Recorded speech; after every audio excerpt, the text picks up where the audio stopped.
শিৱসাগৰ চহৰৰ বৰ্ডিং খেলপথাৰত দেওবাৰে সন্ধিয়া দেখা গ'ল এক মনোমোহা দৃশ্য। গীত নৃত্যৰে জীপাল হৈ পৰিল সমগ্ৰ পৰিৱেশ। সুন্দৰী গাভৰুৰ লাস্যময়ী খোজত আন্দোলিত হৈ পৰিল শিৱসাগৰৰ বৰ্ডিং খেলপথাৰ।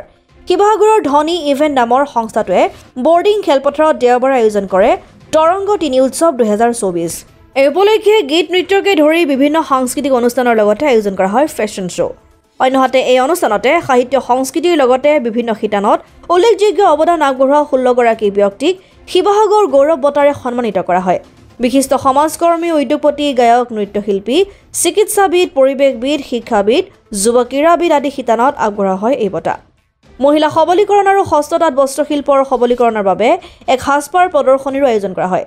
বিশিষ্ট লেখক হৃদয়ানন্দ মহন্তই উদ্বোধন কৰা এই অনুষ্ঠানত বিশিষ্ট নৃত্য পৰিচালক শান্তুমণি শৰ্মা, বিশিষ্ট অভিনেত্ৰী অলিম্পিকা ভূঞা আৰু লতা শিল, বিহু সম্ৰাজ্ঞী শতাব্দী কলিতাৰ লগতে বহু কেইজন বিশিষ্ট ব্যক্তি উপস্থিত থাকে।